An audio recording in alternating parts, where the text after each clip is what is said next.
جب پورے ملک میں جاوید اختر اور مفتی شمائل ندوی صاحب کی بحث کی بات ہو رہی ہے تو جاوید اختر سے تو آپ سب واقف ہی ہیں، مگر آج ضروری یہ ہے کہ ہم صرف الفاظوں کو نہیں بلکہ یہ سمجھیں کہ الفاظوں کے پیچھے کھڑا شخص کون تھا۔ مفتی شمائل ندوی صاحب، یہ صرف ایک اسٹیج پر ہوئی بحث نہیں تھی بلکہ دو مختلف سوچوں کا آمنا سامنا تھا۔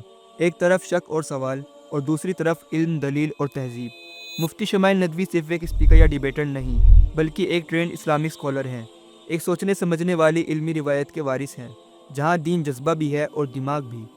مفتی شمائل ندوی کی تعلیم کا سفر شروع ہوتا ہے دارالعلوم ندوۃ العلماء لکھنؤ سے، جو ہندوستان کی ان چند رزگاہوں میں سے ہے جہاں علم صرف یاد نہیں کیا جاتا بلکہ سمجھا اور سوچا بھی جاتا ہے۔ یہاں مفتی شمائل ندوی نے قرآن، حدیث، فقہ، عربک ادب اور تفسیر جیسی بنیادی اور اعلیٰ علوم کی باقاعدہ تعلیم حاصل کی۔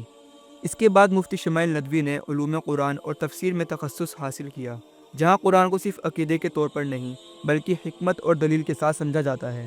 ساتھ ہی انہوں نے تدریب الافتاء یعنی مفتی ٹریننگ بھی مکمل کی، جو اسلامک لاء کا سب سے ذمہ دار اور نازک مرحلہ ہوتا ہے۔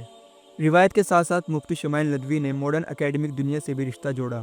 انہوں نے انٹرنیشنل اسلامک یونیورسٹی ملیشیا میں ہائر اسٹڈیز پرسیو کی، جہاں اسلامک تھاٹس کو کنٹمپریری فلسفی اور لاجک کے ساتھ دیکھا جاتا ہے، اور اسی لیے ان کی بات صرف جذبات پر نہیں بلکہ ریزننگ پر بھی کھڑی ہوتی ہے۔